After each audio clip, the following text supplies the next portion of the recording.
Some stories begin quietly, without fireworks or drum rolls. They start with a simple moment, a cup of coffee, a shared smile, or a soft laugh that echoes a little longer than expected. And sometimes, those soft beginnings lead us into places we never imagined. This story begins in the corner of a small-town bakery, where a lighthearted joke turned into a life-changing lesson about kindness, connection, and the courage it takes to reach out when someone needs it most. On an ordinary afternoon, I said something playful, almost without thinking. If we were the same age, I'd visit you every night. I expected a laugh, maybe a teasing reply. But instead, she paused, looked at me with warm eyes, and asked softly, "Does age really matter?" In that moment, something shifted, like a door opening to a chapter I never knew I needed. Before we dive into the full story, don't forget to like, subscribe, and comment if these heartfelt stories touch your heart. You're watching the Soulfull Stories, where every story reminds us that kindness still matters. Your support helps us continue sharing meaningful, emotional storytelling with the world. Her name was Evelyn, an 80-year-old widow with silver hair curled neatly around her face and a voice as gentle as the first warm breeze of spring. I met her on a day when I was simply searching for a quiet place to work. But the bakery was almost full, except for one empty chair at her table. "Go ahead, dear," she said with a smile. "I don't bite." I laughed and sat down, grateful for the spot. What I didn't expect was how easy it felt to talk to her. Most people in the bakery scrolled through their phones or typed away at laptops, but Evelyn looked at the world, really looked. She listened deeply, laughed freely, and smiled in a way that made you feel like you mattered. Our conversations became a gentle routine. I'd stop by 2 or 3 times a week and she'd already be there, sipping tea, waiting for the world to slow down long. Enough for a real conversation. One afternoon, I was teasing her about her old-fashioned phone and her refusal to switch to a smartphone. She said, "Oh, I don't need one of those things. I have real people to talk to." I joked, "If we were the same age, I'd visit you every night just to hear you talk." She looked at me, really looked, and said, "Does age really matter when the soul feels seen?" Her answer stayed with me. It wasn't romantic. It was something deeper, something purer, like she was reminding me that kindness isn't limited by age or status or what the world thinks relationships should look like. Kindness doesn't check your ID, it just asks if your heart is open. For weeks after that, our conversations grew deeper. She told me about her late husband, Henry, who had passed 5 years earlier. They had been married for 53 years. She spoke about him with a soft kind of love, like remembering a favorite song. She told me how he used to bring her flowers on random Tuesdays, just because Tuesday felt too plain. She talked about the loneliness that crept in after he died, the silence in the house, the empty chair at dinner, the days that blurred together. And then, her voice softened even more as she said, "Sometimes the quiet is too loud, you know?" I nodded, because even though our lives were different, loneliness is something we all understand. She said, "You coming here, it breaks the quiet." I didn't know how much that simple statement meant until weeks later. One rainy Thursday, I walked into the bakery and didn't see Evelyn at her usual table. Her teacup wasn't there. Her seat cushion wasn't there. It felt wrong in a way I couldn't explain. I asked the young barista about her. "Oh, Evelyn?" she said. "She hasn't been in for a few days." A sinking feeling hit my stomach. I didn't even know her last name, but I knew her favorite tea, her stories, her laugh.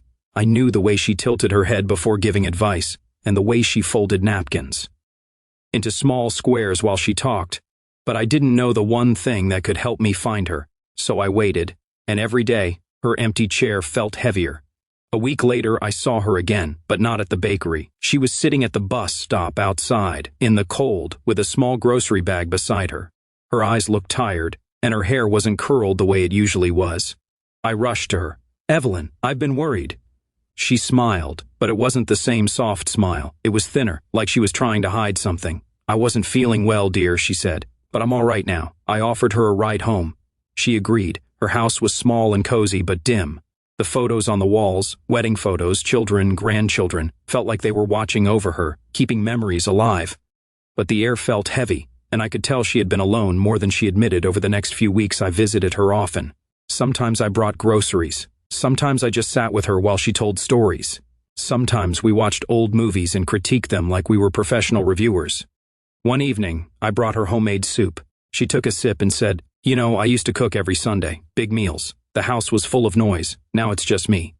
I took her hand gently and said, "You're not alone." "Not anymore."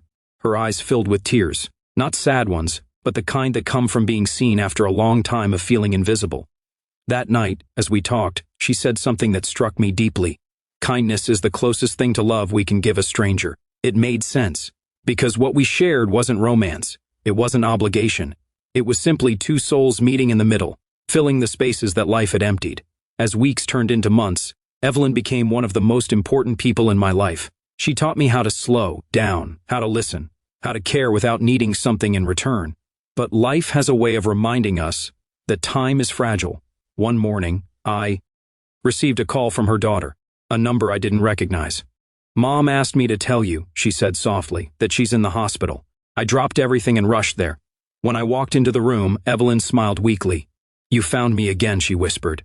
I sat beside her and held her hand. She told me not to worry, that her heart was just tired from all the stories it carried. I visited her every day. Sometimes we talked, sometimes she slept while I read aloud. Sometimes we just sat in quiet comfort. On her last good day, she squeezed my hand and said, "Do you remember when you joked about visiting me every night? You did more than that, dear. You visited my heart when it needed someone the most." My throat tightened. "You mattered to me," I said. "You mattered to me too," she whispered. Evelyn passed peacefully 2 days later. Her daughter handed me a small envelope at the funeral. Inside was a note written in her delicate handwriting. "Kindness is how souls recognize each other. Thank you for recognizing mine." I cried, not because she was gone, but because I knew her, because I had the honor of being part of her final chapter, because she reminded me that kindness isn't a gesture, it's a lifeline. A few weeks later, I returned to the bakery. Her chair was empty, but warm in spirit. I ordered her favorite tea and sat quietly, thinking of her laughter, her stories, her gentle wisdom. And I realized something. Age didn't matter, time didn't matter. What mattered was the kindness we shared, the kind that changes lives quietly, softly, beautifully. In a world rushing faster every day, Evelyn taught me to slow down and see people, really see them. Kindness isn't about big gestures or perfect timing. Sometimes it's just sitting with someone, listening, sharing a moment that reminds them they're not alone. So the next time you cross paths with someone who looks like they've been carrying too much, offer a smile, a word, a moment. Because kindness may seem small, but to someone out there, it might just be everything. Spread kindness today and every day.